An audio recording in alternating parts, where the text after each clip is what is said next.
Hi BookTube, it's Amy.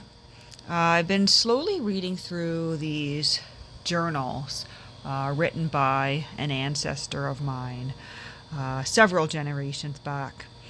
And I have here this entry for November the 6th, 1917, that I thought might be of interest to some of you here on BookTube on YouTube.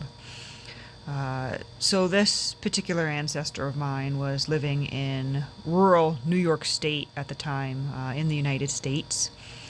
And on November the 6th, 1917, this is what she wrote. Yesterday, Election Day, principal issue, license or no license. Lucille worked over in the hall from 9 a.m. to 7 p.m., helping with the dinners and suppers served by the ladies of the church. Served meat and rice, combined, and baked squash, onions, etc. But you'll notice here, there's this line that kind of goes up on the edge. So we're going to read that. So it says, cleared over $45, licensed, carried.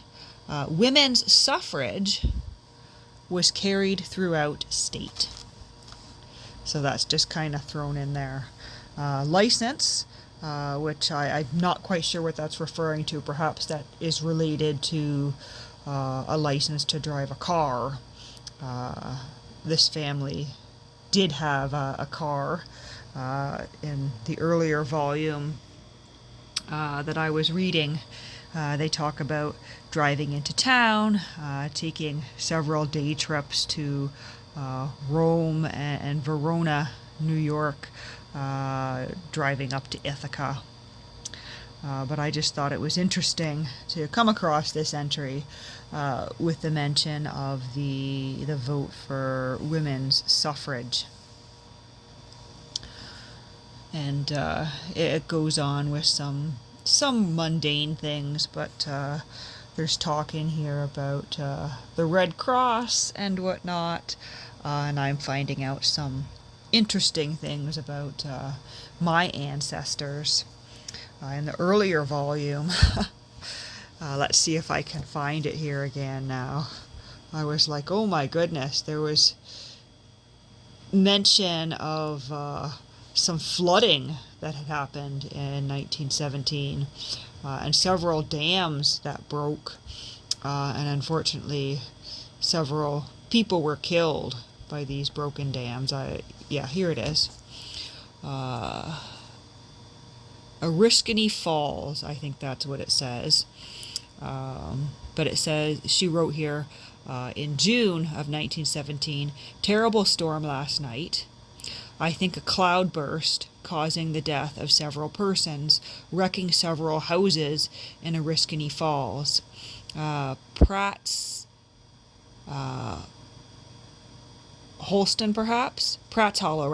Hollow Dam gave way, catching Earl Rower and causing his death. Body found on Black Farm. His brother badly injured. 3 dams at Salisville burst, causing the flood at Orris Falls. 1 lady was drowned in bed, and a workman overtaken by water, plus drowned. And it's interesting because I went and I tried to Google Pratt's Hollow Dam, and absolutely nothing came up about any catastrophic dam breaks or flooding. So evidently there's not much recorded online about that. The interesting things we come across when reading old diaries. And these are a little bit, they are a little bit slow going. Just because it is, of course, all in cursive, and each person's cursive is unique, and some of her letters look like they could be one thing when they are another, and so it's taking me a while to plod through. And there's names in here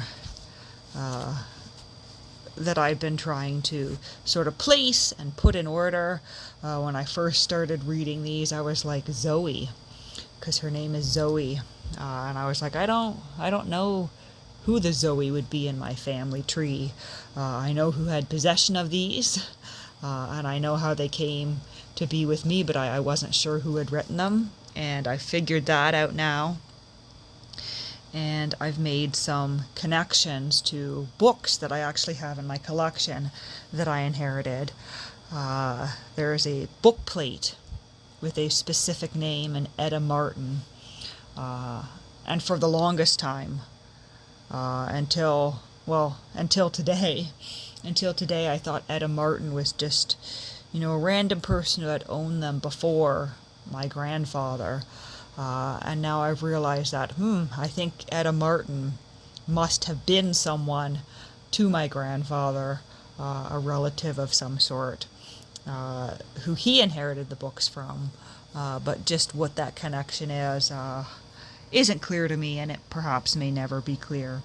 But I've worked my way through book 1 here, covering February 29th, 1916 to November 5th, 1917. And that's book 3 there. I just put them out of order. As I just showed you, I've started reading the second book, which covers the dates November 6th, 1917 to December 1st, 1918. All sorts of interesting things in here. I just found out that apparently my great-grandmother and all her sisters had the whooping cough. I think they may have had measles and scarlet fever too, and survived all that. Diseases that we are now vaccinated for and don't have to deal with. But I'll leave it there. I hope you found this interesting.